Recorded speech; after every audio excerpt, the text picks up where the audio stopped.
Welcome to our student. आज हम 12th business study का चैप्टर 11.1 कर रही हैं। चैप्टर का नाम है मार्केटिंग एंड मार्केटिंग मिक्स। इस चैप्टर का आज हमारा 8वां लेक्चर है और आज का हमारा टॉपिक रहेगा पैकेजिंग। यानी कि इससे पहले 7 लेक्चर के अंदर हम करीब आधा चैप्टर कर चुके हैं और आज 8वें लेक्चर के अंदर हम पैकेजिंग के बारे में पढ़ेंगे। जो पैकेजिंग है वो आपके प्रोडक्ट मिक्स का एक पार्ट है। प्रोडक्ट मिक्स थोड़ा बड़ा टॉपिक था, इसलिए हमने 7th जो लेक्चर था उसके अंदर हमने ब्रांडिंग एंड लेबलिंग के बारे में स्टडी किया था और 8वें लेक्चर के अंदर हम पैकेजिंग के बारे में करेंगे। तो इस तरह से 7th 8th इन 2 लेक्चर के अंदर आपका प्रोडक्ट मिक्स जो है कंप्लीट हो जाएगा। तो हम अपने अभी लेक्चर को स्टार्ट करते हैं। पैकेजिंग होती क्या है? देखो, जिस कंटेनर में उत्पाद को रखा जाता है उसे पैकेज कहा जाता है।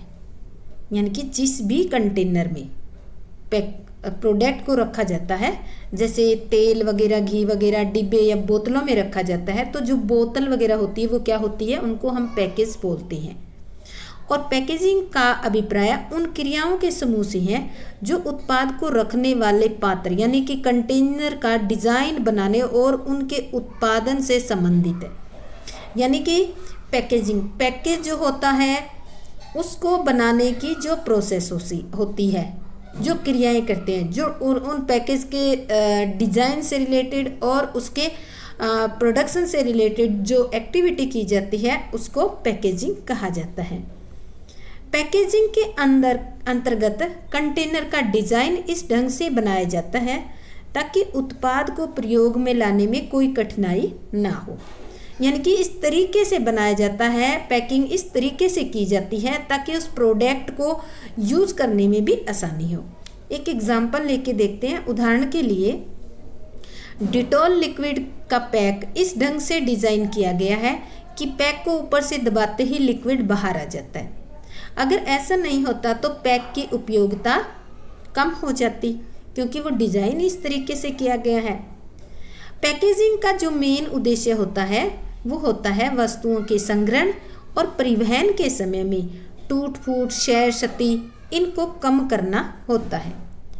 पैकेजिंग से वस्तुओं को लाने ले जाने में, पकड़ने में और उठाने में भी सुविधा रहती है, क्योंकि इससे आसानी से वस्तुओं को इधर उधर लाया ले जाया जा सकता है, उठाया जा सकता है।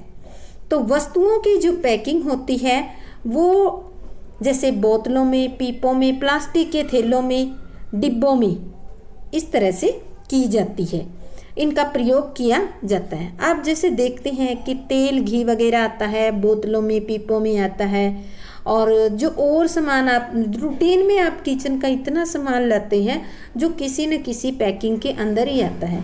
आप जीरा, हल्दी, नमक ये देखते हो तो ये छोटी छोटी थैलियों के अंदर आता है। तो इस तरह से जो किसी कंटेनर के अंदर जो प्रोडक्ट रखा जाता है उस कंटेनर को पैकेज बोला जाता है, और उस पैकेज को डिजाइन करना, उसको इम्प्रूव करने की जो प्रोसेस होती है उसको पैकेजिंग बोला जाता है। अब आता है फंक्शंस ऑफ पैकेजिंग। कार्य क्या है पैकेजिंग के? तो इसके कई कार्य है। सबसे पहला है प्रोडक्ट आइडेंटिफिकेशन। पैकेजिंग उत्पाद का पहचान का काम करती है। पैकेजिंग को देखकर ही आप प्रोडक्ट को पहचान लेते हो कि इस पैकेट के अंदर क्या होगा। उत्पाद को विशेष साइज, रंग, आकार के पैकेटों में अलग अलग तरीके से पैक किया जाता है कि वे प्रतियोगियों के उत्पाद से बिल्कुल अलग दिखें। जैसे एग्जाम्पल लेते हैं, कॉकटेल रोल पीले काले रंग के पैक में आता है, तो पैक को देखकर ही आप बता दो कि हाँ वो फलां कंपनी का प्रोडक्ट है। सेकंड आता है प्रोडक्ट प्रोटेक्शन, उत्पाद सुरक्षा। पैकिंग का मेन काम होता है प्रोडक्ट को धूल, मिट्टी, कीड़े मकोड़े, नमी और टूट फूट से सुरक्षा प्रदान करना। एग्जाम्पल लेते हैं हम, जैसे कि बिस्किट, जैम, चिप्स, इनको वातावरणीय स्पर्श से बचाकर, क्योंकि अगर ये खुले होंगे तो इनमें नमी आ जाएगी, तो इस वातावरणीय स्पर्श से बचाकर रखने की ज़रूरत होती है, इसलिए इन्हें एयर टाइट पैकिंग के अंदर रखा जाता है जो इनकी पैकिंग की जाती है उसके अंदर नमी नहीं जाती, हवा भी नहीं जाती। थर्ड आता है इसका सुविधा, कन्वीनियंस। पैकेजिंग उत्पाद को एक स्थान से दूसरे स्थान तक ले जाने, स्टोर करने और उपभोग करने में सुविधा प्रदान करता है। जैसे कोका कोला की नई पेट बोतलें जो है परिवहन एक दूसरी जगह पे ना ले जाने में भी आसानी रहती है, उनको स्टोर करना भी बहुत ज़्यादा सुविधाजनक है। इसी प्रकार आप फ्रूटी का पैक देख सकती हैं कि उसको उपभोग करना कितना आसान है। एक स्ट्रॉ होती है वो उसके साथ ही अटैच होती है, इस तरीके से पैकिंग की होती है। स्ट्रॉ डालने की जगह होती है, वो जगह भी इस तरीके से बनाई जाती है कि वो स्ट्रॉ लगने के बाद उसमें छेद हो जाता है और आप उसको इजीली जो है यूज़ कर सकते हो। फोर्थ है प्रोडक्ट प्रमोशन। पैकेजिंग से विक्रय संवर्धन का काम सरल हो जाता है। जो प्रमोशन है, प्रमोशन करना आसान हो जाता है। जब तक उपभोक्ता के घर में पैकिंग का सामान पड़ा रहता है या पैकिंग कहीं भी दिख जाती है तो वह प्रोडक्ट की याद दिलाता रहता है। इस प्रकार पैकिंग जो है एक मूक विक्रयकर्ता का काम भी करता है और इससे क्या होता है, विक्रय में वृद्धि होती है। अब आता है पैकेजिंग के महत्व अथवा लाभ, इम्पोर्टेंस और मेरिट्स ऑफ पैकिंग। निम्नलिखित कारणों से पैकिंग का महत्व बढ़ता जा रहा है। सबसे पहला जो कारण है वो है स्वास्थ्य एवं स्वच्छता बनाए रखने का ऊंचा होता स्तर, rising standard of health and sanitation. लोगों के स्वास्थ्य के प्रति अधिक सचेत होने के कारण वे पैक्ड वस्तुएं खरीदना ज़्यादा पसंद करते हैं। पैक्ड वस्तुओं के बारे में धारणा होती है कि वो सेफ होगी, यानी कि ये लगाओ कि वो धूल मिट्टी कीड़े मकोड़े से किसी के द्वारा टच नहीं की गई है, वो बिल्कुल सेफ है, सुरक्षित है, साफ सुथरी है। इसका कारण है कि इन वस्तुओं में मिलावट की संभावना न्यूनतम है। सेकंड है स्वयं सेवा दुकानें, सेल्फ सर्विसेज आउटलेट। आजकल स्वयं सेवा दुकानें बहुत ज़्यादा लोकप्रिय हो रही है, विशेषकर ये बड़े शहरों में होती है। यही कारण है कि बिक्री सहायकों की भूमिका पैकिंग द्वारा निभाई जा रही है। पहले जो बिक्री सहायक होते थे उनकी भूमिका पैकेजिंग के द्वारा ही निभाई जा रही है। नवीनता के अवसर, इनोवेशन अपॉर्चुनिटी। पैकिंग के लगातार बढ़ते उपयोग से इस क्षेत्र में शोधकर्ताओं को नए नए अवसर प्राप्त हुए हैं, क्योंकि पैकिंग का जो क्षेत्र है वो बहुत बड़ा होता जा रहा है। इसमें बहुत सारे लोगों को रोजगार मिला है, तो इनोवेशन जो है इसमें शोधकर्ताओं को बहुत ज़्यादा अवसर दिख रहे हैं। फोर्थ है उत्पादों का विभेदीकरण, प्रोडक्ट डिफरेंशिएशन। पैकेजिंग उत्पादों के विभेदीकरण में सहायक होता है। पैकेज के रंग, पदार्थ, आकार के कारण क्रेता उत्पाद की क्वालिटी में जो अंतर है उसको भाप सकता है, यानी कि उसके पैकेज का जो रंग हो गया, पैकेजिंग किस चीज़ का बना हुआ है, कितने आकार का है, तो इसके बेस पे वो प्रोडक्ट को आसानी से पहचान सकता है। अब आता है आगे लेवल ऑफ पैकेजिंग। पैकेजिंग के कौन कौन से स्तर हैं? देखो इसके 3 स्तर हैं जिसको हम एक चित्र की सहायता से समझने की कोशिश करेंगे। Group of activity relate to the design and production of the container in which the product is packed. First है it can be of different level की होती है। फर्स्ट देखो प्राइमरी लेवल की पैकिंग क्या होती है, जैसे कि आपको दिख रही है प्राइमरी लेवल की पैकेजिंग, ठीक है।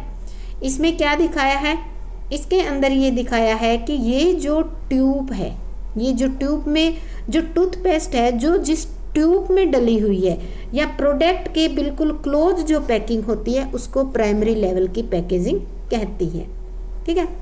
सेकंड आता है सेकेंडरी पैकेजिंग। सेकेंडरी पैकेज आप शॉप से जब खरीद कर लाओगे तो जो ट्यूब है वो एक गत्ते के पैकिंग के अंदर बनी, एक गत्ते की डिब्बी सी बनी होती है, वो पैकिंग है, उसके अंदर वो आती है। तो देखो प्रोडक्ट के सबसे ज़्यादा क्लोज कौन थे? ट्यूब थी। ट्यूब के ऊपर एक और पैकिंग थी जो गत्ते की पैकिंग होती है, वो सेकेंडरी पैकेजिंग होती है। और ट्रांसपोर्टेशन पैकेजिंग वो होती है जो बड़े बड़े कंटेनर, बड़े बड़े जैसे कार्टून से बनाकर उसके अंदर ऐसी जैसे 100-200 इस तरह की ट्यूब जो है रखी जाती है, सेकेंडरी इसके अंदर रखी जाती है, तो इसको कहती हैं ट्रांसपोर्टेशन पैकेजिंग। जैसे कि आपको चित्र की सहायता से नज़र आ रहा होगा, तो देखो अब समझ में आ गया प्राइमरी पैकिंग क्या होती है, जो प्रोडक्ट के बिल्कुल क्लोज होती है। जैसे टूथपेस्ट की जो ट्यूब होती है, ट्यूब होगी प्राइमरी पैकेज। सेकेंडरी होगी जो ट्यूब जिस डिब्बी के अंदर आती है, जो गत्ते की बनी होती है, तो उसको सेकेंडरी पैकेजिंग बोलते हैं। और ट्रांसपोर्टेशन पैकेजिंग वो होती है जो बड़े बड़े डिब्बे, ये नज़र आ रहे होंगे आपको बड़े बड़े डिब्बे, इन डिब्बों के अंदर जैसे 100-200 के पीस एक में डालकर इधर उधर ले जाने के लिए ये पैकिंग की जाती है, तो इसको कहा जाता है ट्रांसपोर्टेशन पैकेजिंग। तो ये 3 लेवल थे, इनको आप एक्सप्लेन भी कर सकते हो। तो इसको देखो आगे दे भी रखा है प्राथमिक पैकेजिंग। इसका अभिप्राय उस पैकेज से है जो उत्पाद के बिल्कुल नज़दीक है।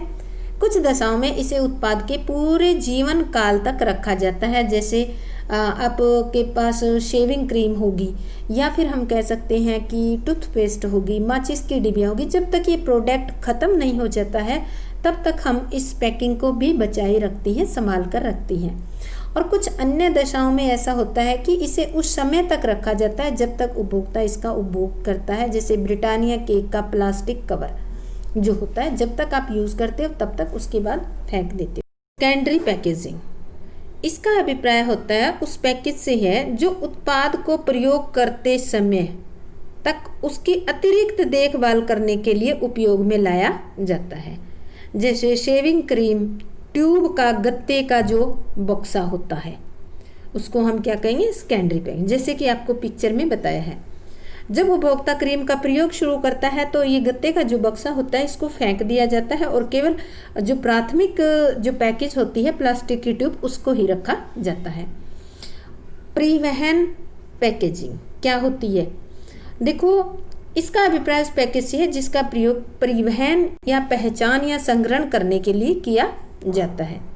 उदाहरण के लिए गत्ते का बड़ा डिब्बा लिया जाता है जिसमें मानो कि 100 शेविंग क्रीम की ट्यूब या टूथपेस्ट की ट्यूब रख कर उनको पैक करके एक दूसरे स्थानों पर ले जाया जाता है, तो इसको कहा जाता है परिवहन पैकेजिंग या ट्रांसपोर्टेशन पैकेजिंग। तो ये आज हमारा प्रोडक्ट मिक्स का जो है 8वां लेक्चर जो है कंप्लीट हो गया है।